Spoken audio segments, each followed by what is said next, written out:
Hello guys. Hope आप सब ठीक होंगे।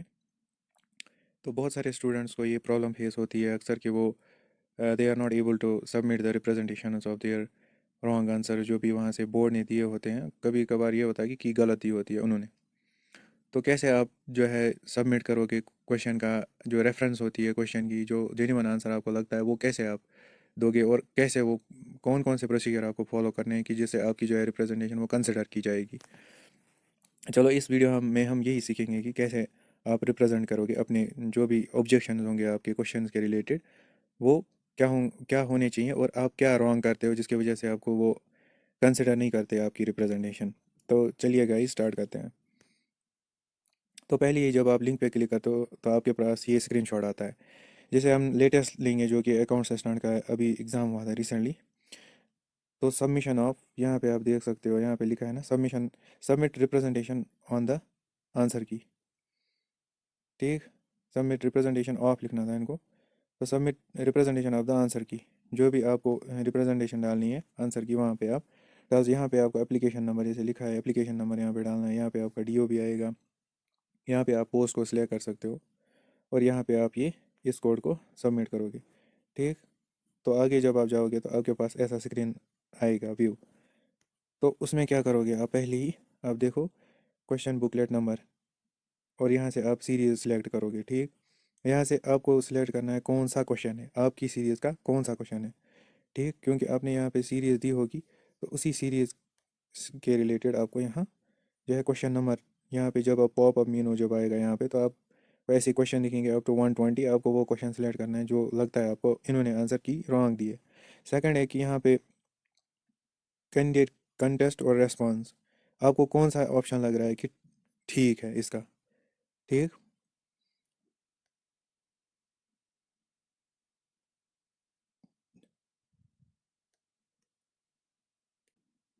जब आपने अब ये रेस्पॉन्स दिया है यहाँ पे तो आप ये यहाँ पे सबमिट करोगे कि आपको कौन सा ऑप्शन लग रहा है कि ठीक है। आगे जो ऑप्शन आ रहा है रिप्रेजेंटेशन टेक्स्ट, अब इस टेक्स्ट इसमें आपको लिखनी है कि रिप्रेजेंटेशन टेक्स्ट डालनी है कि कौन कौन सा आपको रेफरेंस क्या है उसकी।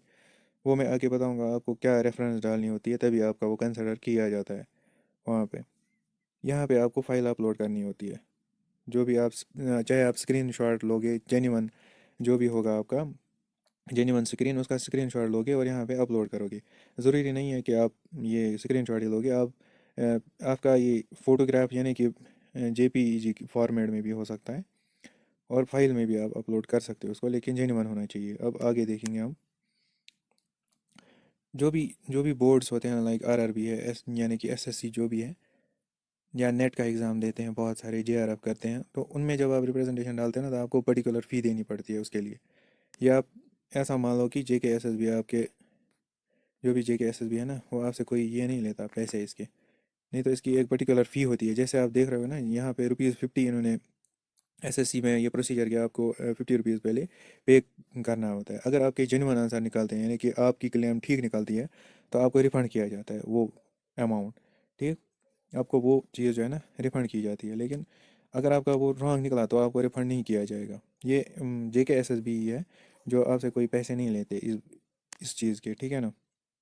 तो आगे क्या क्या है आपके रॉन्ग अप्रोच जिसकी वजह से आपकी जो है ना रिप्रेजेंटेशन कंसिडर नहीं की जाती। पहला है कि screenshot of any unauthentic site और पीडीएफ। आप क्या करते हो, किसी भी साइट पे गए और वहाँ से आपने ये स्क्रीनशॉट लिया या पीडीएफ का स्क्रीनशॉट उठाया और उसी को अपलोड कर दिया।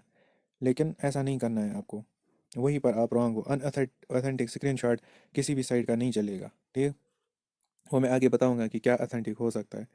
ऑब्जेक्टिव बुक, क्योंकि एक स्टूडेंट में वन ऑफ माय स्टूडेंट्स जो था एक, उसने उसको एक एग्ज़ाम दिया था उसने, उसमें ऑब्जेक्टिव बुक की किसी ने किसी कोई ऑब्जेक्टिव क्वेश्चन बुक थी तो उसी का उसने ये फोटोग्राफ उठाया था वही अपलोड किया था। वो वहीं पर वो गलत हो गया क्योंकि आपके ये अरिहंत ल्यूसेंट ये आपका एथेंटिक सोर्स है ही नहीं। आप ये क्लेम नहीं कर सकते हो कि ल्यूसेंट एक एथेंटिक सोर्स है। अब मैं ये लिखूंगा कि ल्यूसेंट पे ऐसा लिखा है, वहाँ पे आपका ये कंसिडर नहीं किया जाएगा। चाहे आप ल्यूसेंट पे ये रॉन्ग भी हो सकता है, ज़रूरी नहीं है। अब ये है कि सेल्फ मेड नोट्स, कभी ये बोलते हैं क्या किसी टीचर ने आपको दे दिए, क्योंकि ज़्यादातर आज जो है ना वो अपनी बुक्स निकालते हैं। ठीक, या तो आपने अपने नोट्स लिखे होंगे, वो अथेंटिक सोर्स आपका नहीं माना जाएगा। वहाँ पर आप फ़ोटोग्राफ उठाओगे उसका और अपलोड करोगे, वो वहीं पर आपका रॉन्ग हो जाएगा, वो कंसिडर नहीं किया जाएगा उस टाइम। ठीक, तो इस चीज़ का आप ख्याल रखो, ये चीज़ें नहीं करनी है आपको। या यूट्यूब लेक्चर्स जो भी होंगे आप उसी का ये दोगे, रेफरेंस दोगे, वो नहीं चलेगा, क्योंकि यूट्यूब पे कुछ भी बोल सकते हैं, इसका मतलब ये नहीं है वो ऑथेंटिक है। ठीक, चलिए।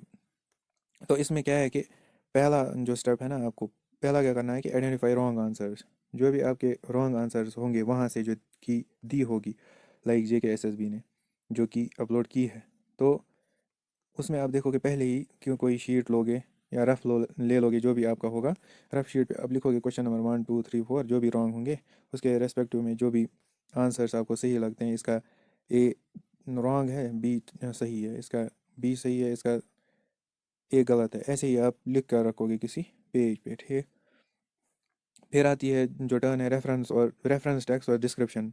जो भी मैंने अभी आपको बोला कि आपको इसमें रेफरेंस देनी होती है, पर्टिकुलर रेफरेंस जो अभी मैंने आपको दिखाया है, देखो मैं दिखाऊंगा ना आपको यहाँ पे, जो है ना रिप्रेजेंटेशन टेक्स्ट, यहाँ पे आपको ये अथेंटिक ये लिखना है कि देखो आपको क्या लिखना है अब आगे। हाँ, तो आपको ये पहला जो है ना NCERT बेस्ट रहता है आपकी रेफरेंस में, यही आप दो। जब आपको लगे कि आपको चाहिए कि मतलब को कंसिडर हो जाए, NCERT का बेस्ट रहता है या CBSE का, उसमें आपको पहले ही देना है बुक का नेम क्या है, कौन सी बुक है वो, उसका ऑथर कौन है, ये भी लिखना है। ऐसे ही कोलन डाल के आप पहले बुक का नेम, फिर ऑथर का नाम, फिर पेज नंबर, ये भी होना चाहिए पेज नंबर, तो पेज नंबर तक लिखना है इस पर। ठीक, या आप क्या कर सकते हो कि कोई भी गवर्नमेंट वेबसाइट जो होगी ना पर्टिकुलर डिपार्टमेंट की, लाइक अगर आपका एग्रीकल्चर सेक्शन है, किसी क्वेश्चन में आपका एग्रीकल्चर के रिलेटेड क्वेश्चन है, तो आप इसी साइट पे जाओ, वहाँ पे आपको वो डेटा अगर मिल जाता है तो उसका स्क्रीनशॉट आप उठाओ, तो आप वो अपलोड कर सकते हो। लेकिन साथ में आपको रेफरेंस में URL लिखना है। आप ये नहीं दोगे www dot like JK agriculture.com for example, अगर कोई साइट है तो आप ये नहीं लिखोगे सीधा साइट, वो कहाँ आपको उतनी उनको ये टेंशन नहीं होती है, आपको वो देखेंगे वो साइट पे ढूंढने लगेंगे फिर कहाँ है, नहीं आपको URL देना होगा, क्योंकि मैक्सिमम स्टूडेंट्स को अब पता होगा कि URL क्या है। ये ऐसी बात नहीं है कि आपको नहीं पता, पूरा URL आपको कॉपी करना होता है, वो रेफरेंस की जगह आपको पेस्ट करना है, जो मैंने अभी बोला आपको। तो क्योंकि उससे क्या होगा कि वो सीधा उसको टाइप करेंगे और सीधा आपके URL पे वो उसी पेज पर सीधा पहुंच जाएंगे। उसको उन वो कहाँ ढूंढेंगे आप उस साइट पे, उतनी टेंशन नहीं है उनको, उनको अथेंटिक पर्टिकुलर चाहिए सोर्स बस। सेकंड ये है कि किसी भी जो भी PDF होगी ना, कोई PDF होती है फॉर एग्जांपल, अगर क्वेश्चन कोई आएगा सर्वे के रिलेटेड, लाइक फॉर एग्जांपल अगर आपका ये आया है कि इंडिया का ये सेक्स रेशो कितना है, 2011 में कितना था, तो अगर इसके रिलेटेड कोई सर्वे हुआ है अब तक, तो उस वो ऑथेंटिक PDF आप उठाओ अपलोड कर सकते हो या उसका स्क्रीनशॉट ले सकते हो आप। रेफरेंस में आपको डालना है कि ये कौन सी PDF है या उसका URL कहाँ से आपने डाउनलोड की है। तो वो रिप्रेजेंटेशन, वो कैसे रिप्रेजेंटेशन आपकी कंसिडर करते हैं, पहला ही है वो देखते हैं नंबर ऑफ रिप्रेजेंटेशन क्या है पर्टिकुलर क्वेश्चन में, लाइक अगर क्वेश्चन नंबर 1 है या 4 है या 8 है, अगर इसमें ज़्यादा रिप्रेजेंटेशन होंगे लाइक 10, इसमें 8 है, इसमें लाइक 4 है, तो वो पहले इसको देखेंगे, इस वाले क्वेश्चन को जो क्वेश्चन नंबर 8 है उसको उठाएंगे पहले। ठीक, या जो भी उसका उनका प्रोसीजर होगा, लाइक वाइज पहले यही होता है, जेन्युइन प्रोसीजर यही है इनका कि नंबर ऑफ रिप्रेजेंटेशन देते हैं क्वेश्चन में कितने आए हैं, तो उसी क्वेश्चन को पहले उठाते हैं। फिर क्या कहते हैं, checking whose representation is authentic, फिर देखते हैं कि किस बंदे की जो है ना अथेंटिक रिप्रेजेंटेशन है। ऐसा नहीं है कि किसी भी क्वेश्चन को उन्होंने उठाया और देखने लगेंगे, नहीं, पहले वो देखते हैं रेफरेंस दिया है इसने या नहीं, अगर नहीं दिया तो उसी टाइम उसको कैंसिल करते हैं, वो आगे नहीं देखते हैं, क्योंकि उनका टाइम जो है ना प्रीशियस होता है, वो कहाँ बैठेंगे उसको देखने के, जब ऑथेंटिक सोर्स ही नहीं होगा तो वो कहाँ से देखेंगे। फिर तीसरा क्या होता है, वो डिस्कस करते हैं, जो भी बोर्ड मेंबर्स है उसके उसमें जो भी बोर्ड मेंबर्स बैठे होंगे वो पहले डिस्कस करते हैं उस पर्टिकुलर की जो भी आंसर होगा उस पर डिस्कशन होता है पूरा, और जो भी एक्सपर्ट्स बैठे होते हैं वो पूरा डिस्कस कर लेते हैं इस बारे में कि हाँ, अब जब उनको लगेगा ना कि ये हाँ अब अथेंटिक है, तब वो फाइनल की देते हैं उस पर। ठीक, फिर आगे आपकी फाइनल की आती है लास्ट में बन के। तो हाँ, होप आपका ये जो डाउट है ना वो क्लियर हुआ होगा, क्योंकि मैक्सिमम स्टूडेंट्स को ये पता नहीं होता है कि रिप्रेजेंटेशन मतलब मैं उसमें क्या लिखूँ जिससे कि जेन्युइननेस दिखे कि हाँ ये आंसर है, तो वो आंसर नहीं है जो बोर्ड ने दिया है वहाँ से।